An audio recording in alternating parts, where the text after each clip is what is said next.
Next question मैं कराने जा रही हूँ, उसमें भी सेम कैपिटलाइजेशन मेथड है, मैं रीड कर रही हूँ, आप स्क्रीन पर देखिए।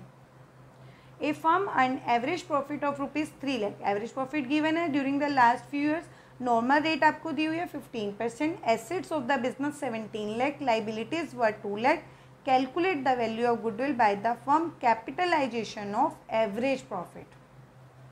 अब देखो हमें इसमें क्वेश्चन में 25 और 24 में भी आपको क्या बोला हुआ था, हमने लास्ट क्वेश्चन किया था अभी कि आपको कैपिटलाइजेशन मेथड से गुडविल निकालनी है, बट आपको ये मेंशन नहीं था कि एवरेज प्रॉफिट का करना है या फिर सुपर प्रॉफिट का करना है, तो हमने सुपर प्रॉफिट का करके हमने आंसर निकाल दिया। लेकिन अब इस क्वेश्चन के अंदर आपको बोला है कि आपको गुडविल निकालनी है, कौन सा मेथड यूज़ करना है, कैपिटलाइजेशन ऑफ एवरेज प्रॉफिट, तो आपको वही मेथड यूज़ करना है। एवरेज प्रॉफिट का कैपिटलाइजेशन मेथड से हमको 4 स्टेप्स पे कन्वर्ट करना पड़ता है। कितने स्टेप्स कन्वर्ट करने होते हैं? 4। सबसे पहले आपको निकालना है, मैं यहाँ लिख रही हूँ, सबसे पहले आपको चाहिए एवरेज प्रॉफिट। क्यों? क्योंकि हमें कैपिटलाइजेशन ही एवरेज प्रॉफिट का करना है, तो सबसे पहले आपको क्या चाहिए? Average profit. नंबर 1 पे एवरेज प्रॉफिट जो कि आपको गिवन है, 3 लाख दिया है, तो हम लिख लेंगे 3 लाख। क्लियर? अब दूसरा स्टेप जो होता है इसी प्रॉफिट का कैपिटलाइजेशन। सेकेंड स्टेप हमारा क्या होगा? कैपिटलाइजेशन। देखो स्टेप में करोगे तो क्वेश्चन आपको हमेशा अच्छे से किया जाएगा आपका। कैपिटलाइजेशन ऑफ एवरेज प्रॉफिट कैसे करते हैं? एवरेज प्रॉफिट का कैपिटलाइजेशन, जो भी प्रॉफिट होता है उसको आप पहले लिखते हो average profit multiply 100 by rate. हमेशा जब भी कैपिटल, ये आपका एमसीक्यू में भी आता है कई बार जब बच्चे गलत कराते हैं कि कैपिटलाइजेशन ऑफ एवरेज प्रॉफिट या फिर capitalisation of super profit, rate multiply होती है या फिर डिवाइड होती है। तो हमेशा क्या होता है कि रेट क्या होती है? डिवाइड होती है, मल्टीप्लाई नहीं होती है। तो बस अब सेकेंड स्टेप में हमको क्या करना है? एवरेज प्रॉफिट का कैपिटलाइजेशन। एवरेज प्रॉफिट कितना है? 3 लाख। एवरेज प्रॉफिट कितना है हमारा? 3 लाख। तो 3 लाख मल्टीप्लाई 100 अपॉन में रेट, रेट कितनी है? 15, इसको कट कर दो तो ये कितना आ जाएगा?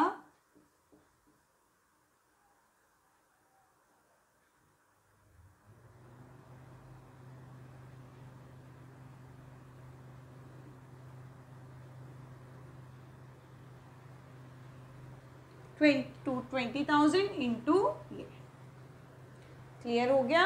अब आपको क्या करना है? अब जैसे हमने कैपिटलाइजेशन ऑफ एवरेज प्रॉफिट कर लिया, अब हमारा ये आ गया, कैपिटलाइजेशन किया हमने। क्लियर? अब नेक्स्ट स्टेप होता है हमारा नेट एसेट्स निकालना है आपको। क्या निकालना है? Net assets. 3rd नंबर पे अब थर्ड स्टेप हो जाएगा नेट एसेट। नेट एसेट्स क्या होता है? नेट एसेट्स होता है assets minus liability. Net assets का फॉर्मूला क्या होता है? Assets minus liabilities. एसेट्स कितनी है? 17 लाख। लाइबिलिटीज कितनी है? 2 लाख। इन दोनों का डिफरेंस अगर आप निकालोगे 17 माइनस 2 5 लाख, तो आपका नेट एसेट्स क्या आ जाएगा? 5 लाख। अब 4th नंबर पे गुडविल जो हमको निकालनी है। 4th नंबर पे गुडविल। गुडविल का फॉर्मूला क्या बनेगा? हमें कौन सा मेथड यूज करना था? Capitalisation of average profit. तो हम क्या लिखेंगे? Capitalisation of average profit minus जो आपने 3rd नंबर पे, मतलब जो पहले आपने 2 स्टेप निकाले हैं उन्हीं दोनों का डिफरेंस जो होगा वो गुडविल होगी, माइनस नेट एसेट। तो कैपिटलाइजेशन ऑफ एवरेज प्रॉफिट क्या आया था? 20 लाख। और नेट एसेट्स कितनी आई आपकी? 15 लाख। तो आंसर क्या आ जाएगा? गुडविल 5 लाख। तो बस आपको स्टेप फॉलो करनी है। 4th स्टेप में जाएगा एवरेज प्रॉफिट का कैपिटलाइजेशन, और जो हमने सुपर प्रॉफिट का कैपिटलाइजेशन किया था 2 ही स्टेप होते हैं। आप इसी सेम क्वेश्चन को सुपर प्रॉफिट का कैपिटलाइजेशन करके भी देखना, आपका आंसर एकदम सेम आएगा, बट आपको छोटा पड़ेगा, वो 2 स्टेप में हो जाएगा।